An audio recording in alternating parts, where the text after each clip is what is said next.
Imagine an 18-kilometer-long underwater tunnel that could connect 2 entire countries under the Baltic Sea.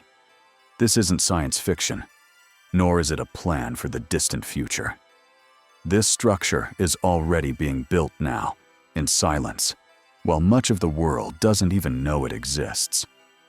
We're talking about the Fehmarnbelt Tunnel, the largest underwater construction of its kind ever undertaken in the history of human engineering. A tunnel that crosses the seabed between the island of Fehmarn in Germany and the region of Lolland in Denmark. A concrete corridor that aims to rewrite the geography of Northern Europe. But what makes this construction so impressive? It all starts with a logistical problem. Currently, to get from Germany to Sweden, drivers and trains have to take an absurd detour of more than 500 kilometers. A detour that consumes time, fuel, and resources. This is because there is simply no direct connection between these regions. It was as if an invisible bridge was missing from the jigsaw puzzle of the continent. That's where the tunnel comes in. When completed, it will cut the journey time between Hamburg and Copenhagen by 100 miles. That means high-speed trains crossing the sea in minutes, trucks saving hours of travel time, and billions in economic revenues being rerouted. Not over, but under the icy waters of Northern Europe. But this is no ordinary tunnel. It is being built using a technique called immersed tube tunneling, IMT. Instead of digging the whole thing up from below, engineers are manufacturing 89 colossal concrete blocks, each measuring a staggering 720 feet long and 130 feet wide. These blocks are created on dry land in a mega factory the size of 200 football fields in Denmark. Once completed, these blocks are transported out to sea, towed like floating islands, and carefully sunk into a trench dug into the seabed. And here comes the crazy part. Each piece has to fit together with precision of 15 millimeters. Any mistake and the entire tunnel could be compromised. This is engineering at its limit. We are talking about underwater pressures, extreme winds, unstable ground, and the constant challenge of aligning gigantic structures in an uncontrollable environment. That is why the bridge was scrapped. A bridge would require towers over 300 meters high, 3 times as high as the famous Øresund Bridge. The structural risk would be unacceptable, and the cost simply prohibitive. The solution? Go down to the depths. Build in the silence of the seabed, where the noise of technology mixes with the brute force of nature. The Fehmarnbelt Tunnel is more than a physical connection. It is a symbol of what Europe wants to be: integrated, fast, sustainable.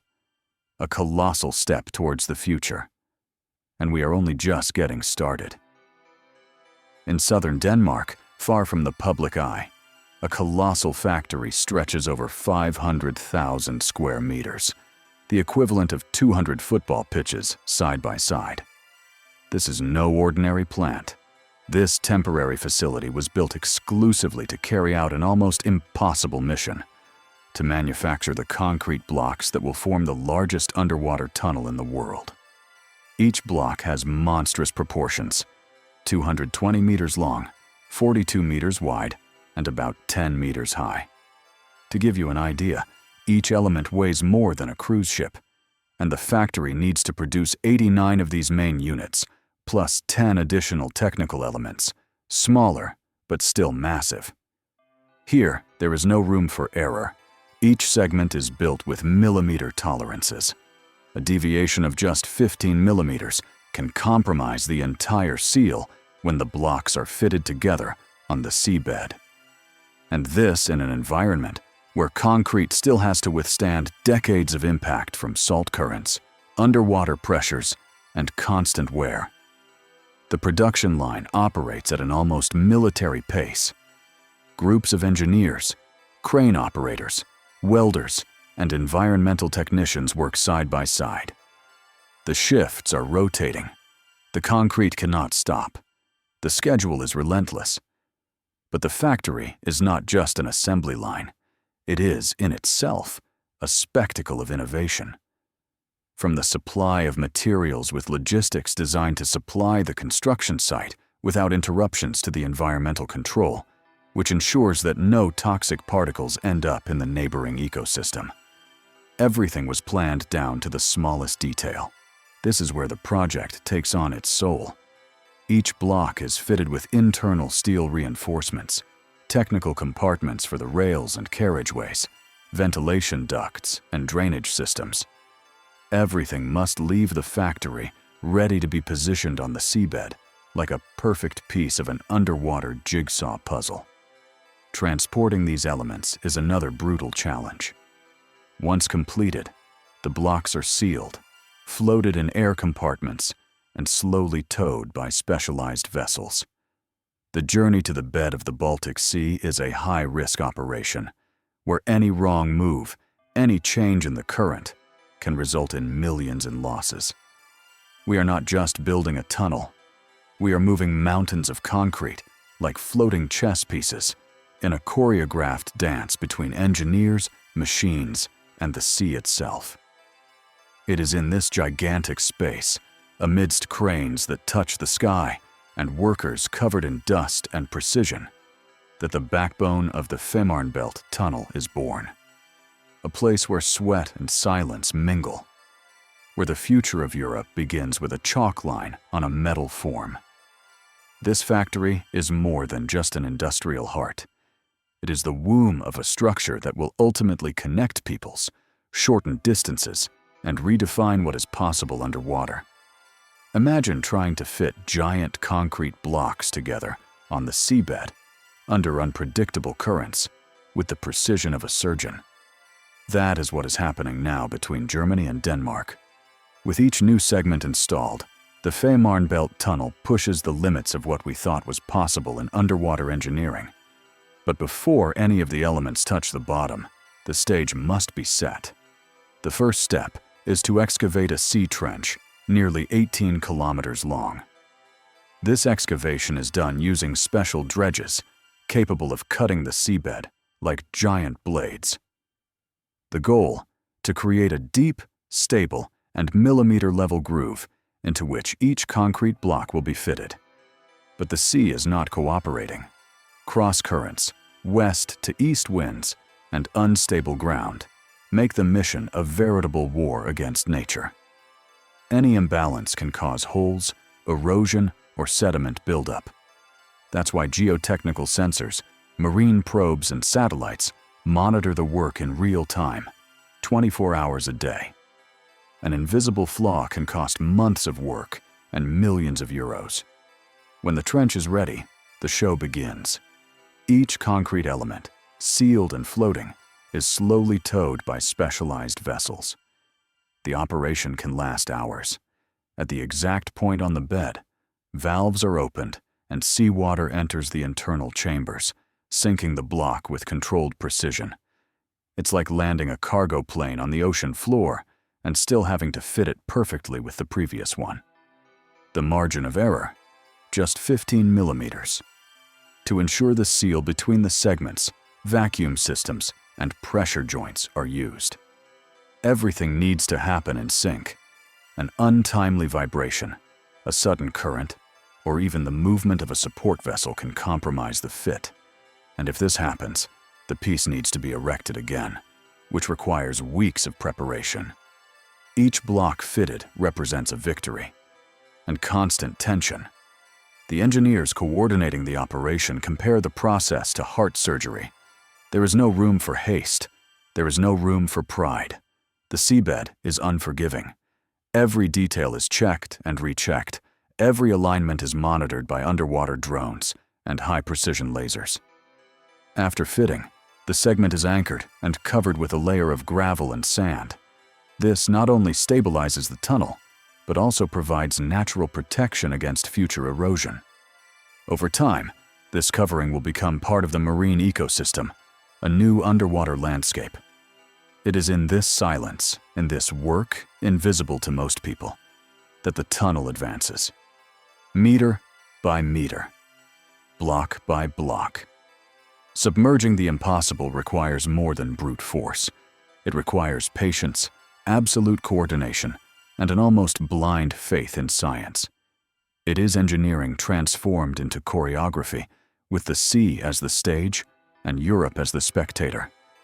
And as the blocks disappear beneath the water, the world comes closer to a connection that, until a few years ago, seemed unreal. At first glance, the Fehmarnbelt Tunnel seems to be a unanimous choice. Advanced engineering, logistical gains, time savings, and reduced emissions. But not every major project is born without resistance.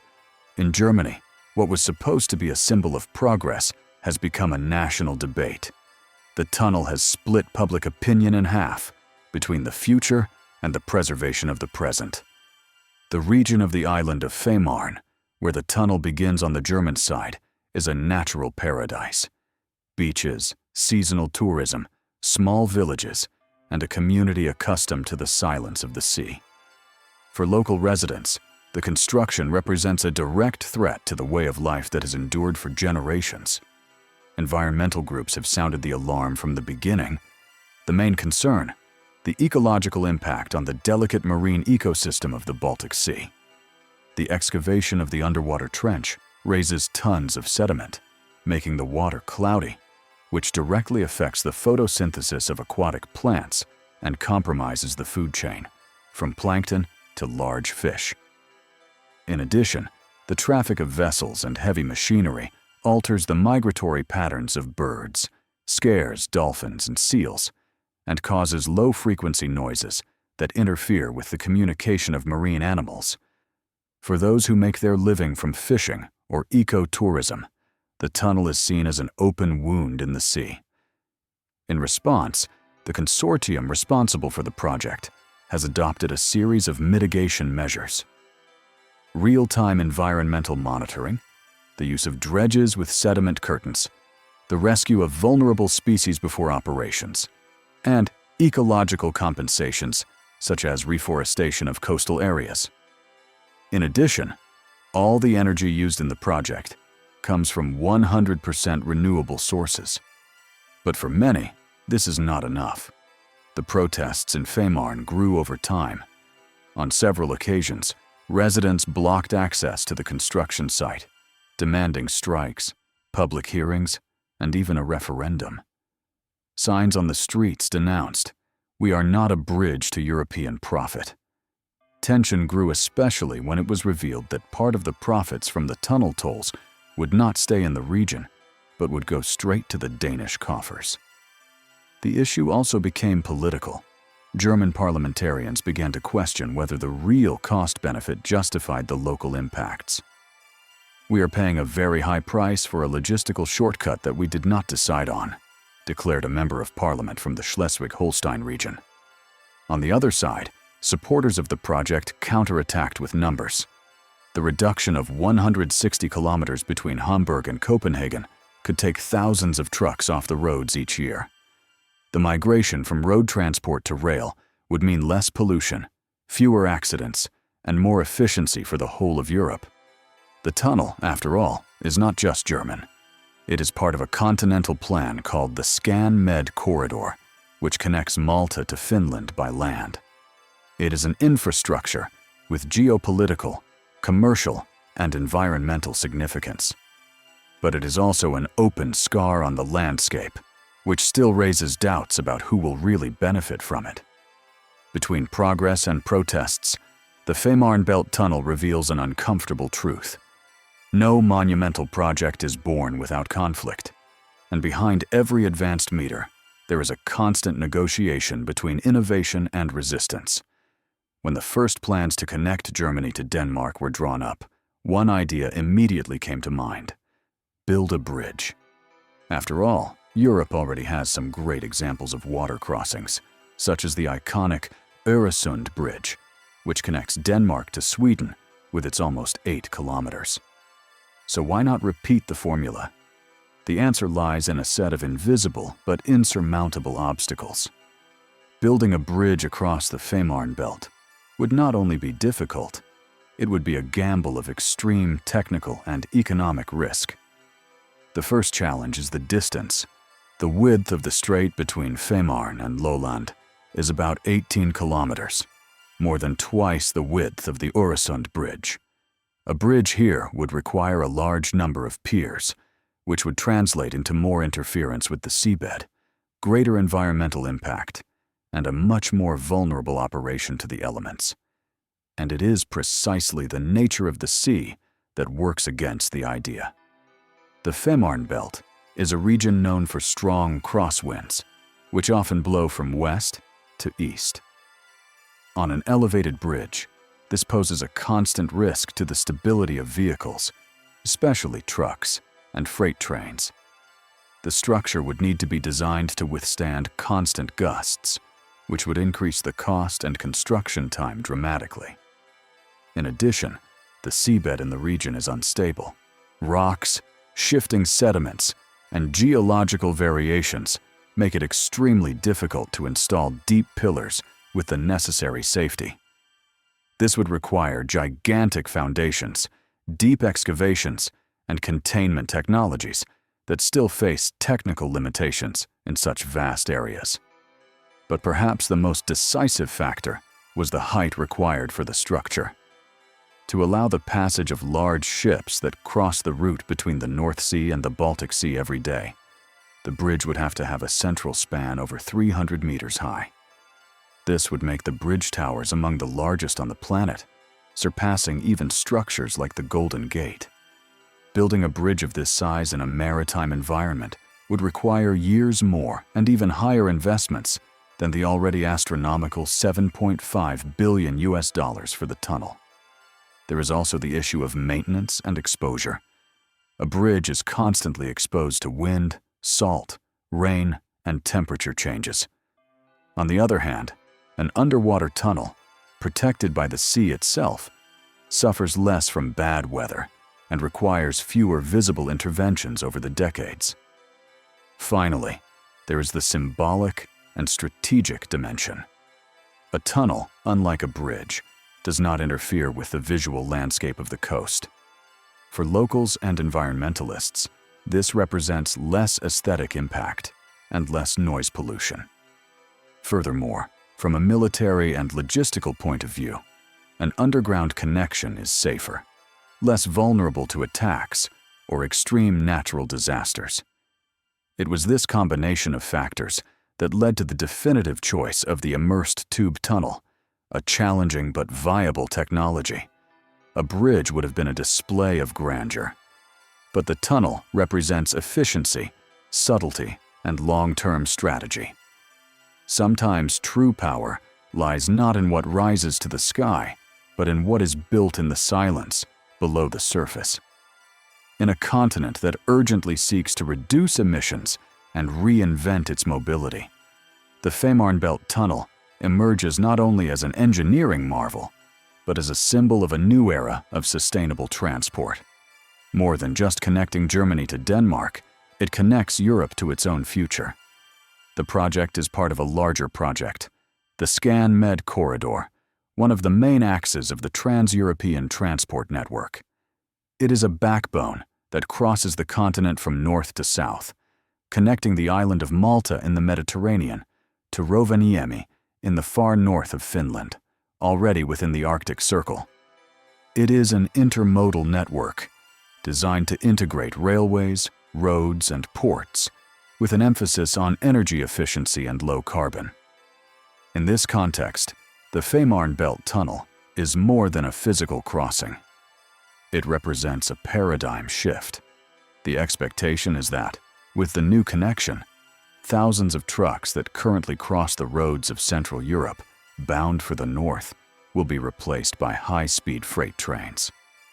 This will not only reduce congestion and wear on the road network, but will also drastically cut CO2 emissions from road transport, one of the most critical sources of pollution on the continent. In addition, passenger journeys will also be transformed. With the tunnel, travel time between Hamburg and Copenhagen will be reduced by up to 2 hours. This means that for many, taking a train will become faster and more convenient than flying.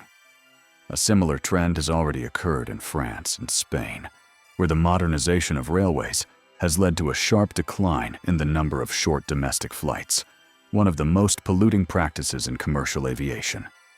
In practice, the Fehmarnbelt is a key piece in a European strategy that seeks to make trains the silent, electric, safe, and connected transport of the 21st century. A mode of transport that does not depend on fossil fuels and that can scale up without destroying the environment.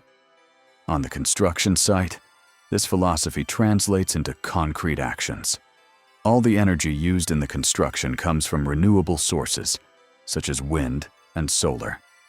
State-of-the-art equipment monitors the impact in real time and allows immediate adjustments to minimize damage to the ecosystem. In addition, environmental compensation projects have been established, including the creation of new coastal conservation areas and marine reforestation programs. Still, the challenge of sustainability is not simple. The production of the tunnel's 89 concrete blocks generates high CO2 emissions, mainly due to, because of cement, one of the most polluting materials in the world. It is an inescapable contradiction. To build a green future, we still need gray industrial processes. But this paradox is being faced head-on, with research to develop low-carbon concrete and techniques for capturing carbon during production. In the end, the tunnel will be more than a passage. It will be a legacy, a structure designed not for the current decade, but for the next 100 years. An invisible link that carries in its tracks and lanes the promise of a more agile, cleaner, and interconnected Europe, not only geographically, but in its values. In the silent darkness of the seabed, the future is already being shaped, and it breathes electricity, speed, and consciousness. When the last segment is fitted, when the tracks are aligned, and the first vehicles silently cross under the waters of the Baltic Sea, the world will see the birth of something much greater than a tunnel. It will see the realization of an ideal, that of connecting distances that are not only geographical, but also economic, social, and environmental. The 18-kilometer underwater Fehmarnbelt tunnel will be the longest tunnel of its kind in the world. But its true impact goes beyond the numbers. It is a turning point in the history of the world, a structure that transforms decades of logistical isolation into minutes of integration. That swaps the noise of combustion engines for the barely audible sound of electric trains crossing continents. Over the course of almost a decade of construction, the tunnel has faced everything: extreme technical challenges, political and environmental opposition, unpredictable weather conditions, and a relentless schedule. With each submerged block, not only concrete was laid, but also doubts, hopes, sacrifices, and ambitions. On the German side, protests still echo. On the Danish side, pride grows. And between the two banks, a structure emerges that carries with it the paradox of all great human achievements. The price of progress is rarely unanimous. But there is one thing that no one can deny. The Fehmarnbelt Tunnel creates a new axis of development for Northern Europe. It consolidates a fast, economical, and low-emission rail network. It repositions ports, shortens logistics chains, attracts investment, and accelerates the integration of the European market. All of this, under the sea. Invisible to those who pass by, but essential for those who understand the future. And the future here has a set date: 2029. When it opens, the tunnel will be operated based on smart tolls. The average cost per car will be around €100, which will allow the investment to be recovered over 50 years.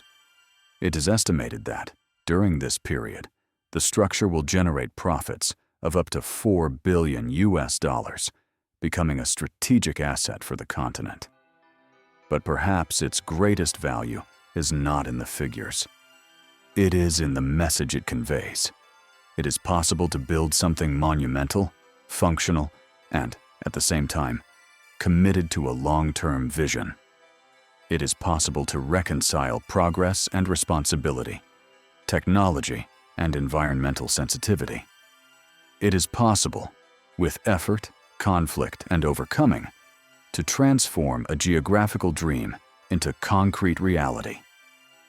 Just like the great cathedrals of the past, the tunnel will not be just a means of transport. It will be a work of engineering art, a testament to what humanity can achieve when it thinks beyond borders, beyond decades, beyond itself. And whoever crosses this tunnel by car, by train, or even just with their eyes, they may not see what is around them, but they will feel what it represents. The union of two worlds separated by water, connected by vision. The Fehmarnbelt is not just a work of the present, it is a legacy for the future. The largest underwater tunnel in the world is being built now, under the sea, while many have not even heard of it yet. But when it is finished, it will change routes, economies, and the way we think about borders. And now, tell me, did you ever imagine that all this was happening in silence, in the heart of Europe? If this story surprised you, if you admire the power of engineering and believe that works like this deserve to be known by the world, leave a like. It shows YouTube that this content needs to reach more people. Comment below. Do you think progress justifies all this environmental impact? Or are there limits that we should not cross? And if you want to continue exploring grand, unbelievable, and hidden stories of the large audience, subscribe to the channel and activate the bell, because there is much more coming, and you will not want to miss it.